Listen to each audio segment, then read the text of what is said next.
Bonjour à toutes et à tous et bienvenue sur Média TV. C'est l'heure de votre émission alternative, votre rendez-vous hebdomadaire en partenariat avec l'Université internationale de Rabat. Alternative, vous le savez maintenant, c'est l'essentiel de l'actualité nationale, africaine et internationale, décryptée par des experts et des personnalités en une dizaine de minutes. Bref, un regard alternatif du sud, de l'Afrique, du Maroc. Coup de projecteur aujourd'hui sur le premier forum de haut niveau sur l'intelligence artificielle qui ferme ses portes aujourd'hui à Rabat, à l'UM6P. Il s'agit d'un événement placé sous le haut patronage de Sa Majesté le roi Mohamed VI. Une rencontre de très haut niveau initiée par l'Université Mohamed VI Polytechnique à Rabat, donc à travers son centre AI Movement en partenariat avec l'UNESCO. La déclaration de Rabat y a été adoptée hier officiellement, un texte de consensus africain en vue d'ériger l'IA en accélérateur de transformation structurelle pour les pays du Sud. Pour en parler, je suis ravie d'accueillir Eric Adja, président de l'Agence francophone de l'intelligence artificielle. Il était sur place, il y est toujours. Bonjour monsieur et bienvenue dans Alternative. Bonjour, merci de m'avoir invité à cette émission. Avec grand plaisir. Alors, je vais d'abord citer Madame Amel Farah Serrochni, professeure experte en intelligence artificielle et présidente exécutive de AI Movement, qui est à l'origine de ce forum. Professeur Serrochni parle de la déclaration de Rabat comme d'un premier pas vers la gouvernance africaine de l'intelligence artificielle. Que diriez-vous, vous, de ce texte fondateur ? Merci. Je voudrais d'abord remercier les autorités de l'Université Mohamed VI Polytechnique avec ce beau campus où je me trouve actuellement en ce dernier jour de ce forum, et notamment en particulier AI Movement avec le professeur Amal El Fallah Segochni qui a invité donc notre agence francophone de l'IA à travers l'UNESCO pour cette belle activité, ce forum qui s'est conclu hier par une déclaration que nous avons appelée le consensus de Rabat, qui est une étape majeure dans l'histoire de la construction de l'IA en Afrique. Donc nous sommes d'accord avec ce texte, ces propos que vous venez de citer de la part de la présidente de AI Movement, parce que effectivement, c'est un texte qui appelle à la mise en place d'une stratégie africaine de l'intelligence artificielle. C'est un texte qui appelle aussi à la création de partenariats innovants dans ce domaine. C'est d'ailleurs pourquoi ce matin, nous avons signé avec AI Movement et l'AFRIA, que je représente, ainsi que le Centre africain de recherche en IA du Congo. Nous venons de signer une déclaration conjointe pour, à la suite du consensus, déjà créer un réseau des centres africains d'intelligence artificielle qui sera aussi hébergé ici même à Rabat pour donner corps à ce consensus qui a été signé hier. D'accord. Alors, dans ce consensus, 3 principes fondateurs sont mentionnés dans le texte, à commencer d'abord par le fait de travailler à l'élaboration d'un cadre commun pour une gouvernance mondiale et inclusive de l'IA. Ensuite, deuxième principe, exploiter l'IA dans le secteur public et au service du bien commun africain. Et enfin, troisième principe, garantir le développement et l'utilisation éthique de l'IA est basée sur les droits humains au service de tous. Cela fait pléthore de défis. Quels sont les plus urgents aujourd'hui, selon vous ? Alors, les plus urgents, selon nous, c'est vraiment d'abord la gouvernance. Parce que c'est à travers les règlements, les textes et les lois que l'IA pourra être régulée à l'échelle mondiale et en particulier à l'échelle africaine. Et donc, en ce sens, nous pouvons saluer le rôle de leader et de pionnier que le Maroc commence à jouer dans ce navire de l'IA africaine. Il fallait justement un capitaine.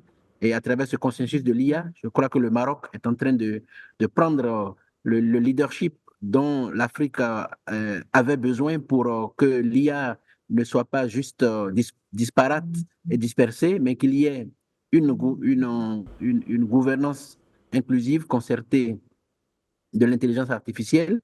Et à ce sujet aussi, nous devons saluer les efforts de l'Union africaine qui, depuis 2 ans maintenant, travaille à l'élaboration d'une stratégie à l'échelle continentale.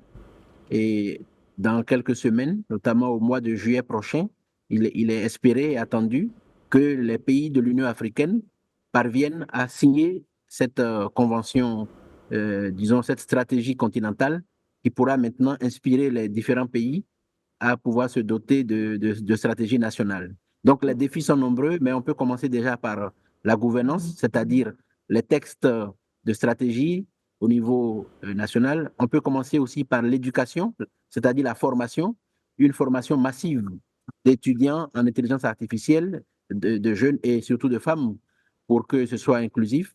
Et là, il faut saluer aussi le leadership de AI Movement et du Maroc en général, qui a un grand taux de femmes dans le domaine, dans le secteur scientifique et numérique. Je pense que c'est ce terreau qui est favorable à l'éclosion d'une IA vraiment dynamique dans le pays. Je salue donc les autorités marocaines, à commencer par Sa Majesté le Roi, que Dieu l'assiste, pour cette vision éclairée qui fait disons, de la jeunesse un levier important de la science et de l'éducation, donc de l'IA. Donc, pour me résumer, la gouvernance, la formation, l'éducation, et enfin, le troisième défi, c'est le financement. Il faut financer les PME, les startups, afin de mettre en place vraiment des projets inspirants en matière d'intelligence artificielle. Alors justement, Eric Adja, il y a un chiffre qui a été donné lors de ce forum, c'est celui de 1500 milliards de dollars que l'IA, l'intelligence artificielle, pourrait en effet générer à l'économie africaine d'ici à 2030. Parlez-nous de ce chiffre et de cet horizon. Oui, d'ici 2030, effectivement, c'est plus de 1500 milliards de dollars qui pourraient être générés, comme vous venez de le rappeler.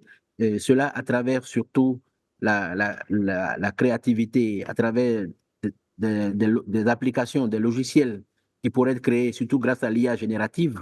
Et bien sûr, et pour cela, il faut, comme je l'ai dit tout à l'heure, former beaucoup de jeunes, surtout créer des startups.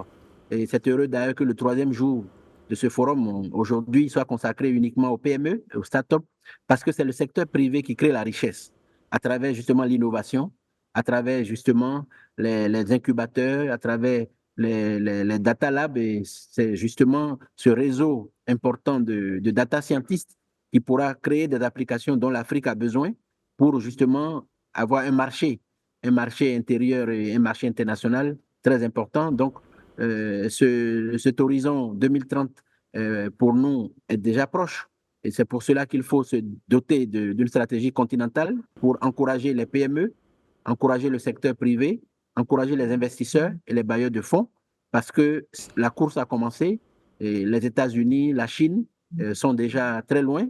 L'Europe aussi essaye à travers donc, les AI Act, de pouvoir réguler l'IA et de pouvoir encourager ces PME. Donc, l'Afrique aussi ne doit pas rester en reste avec l'Asie. L'Afrique doit, pour sa part, à travers des leaders comme le Maroc et d'autres comme l'Afrique du Sud, le Kenya, pouvoir tirer les autres pays pour avoir une stratégie continentale de promotion des talents, de promotion des investisseurs, des entreprises, afin d'avoir des entreprises majeures qui puissent représenter le label continental en matière d'intelligence artificielle, de création d'applications qui puissent rendre des services aux populations et surtout aux entreprises. Eric Adja, une dernière question, si vous le voulez bien, justement, sur les facteurs d'accélération de la mise en place de cette stratégie africaine, notamment en matière d'investissement et surtout en matière de formation de nouveaux métiers qu'exige cette intelligence artificielle avec cette jeunesse sur le continent. Oui, les facteurs d'accélération sont au nombre de 3. Il y a, comme je disais, la gouvernance, il y a la formation et il y a l'investissement. Nous avons besoin d'investissements massifs de la part des capitaines d'industrie, mais surtout aussi de la part des gouvernements, parce que ce sont les gouvernements qui donnent la vision. Et avec la vision, effectivement, on peut mobiliser le secteur privé, on peut mobiliser les partenaires internationaux.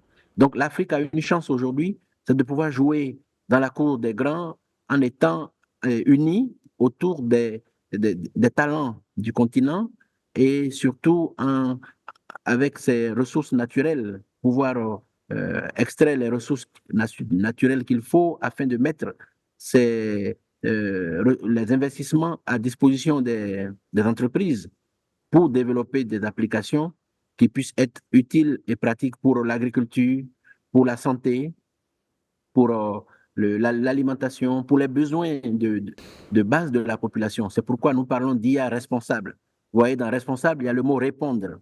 Donc, une IA qui répond aux besoins des populations, qui puisse faire en sorte que nous puissions, grâce à l'IA, développer des projets d'énergie renouvelable, d'énergie solaire. C'est vrai que l'IA ne va pas régler tous les problèmes du continent, mais c'est une technologie, c'est un outil qu'il faut mettre à disposition pour pouvoir servir l'Afrique et non asservir.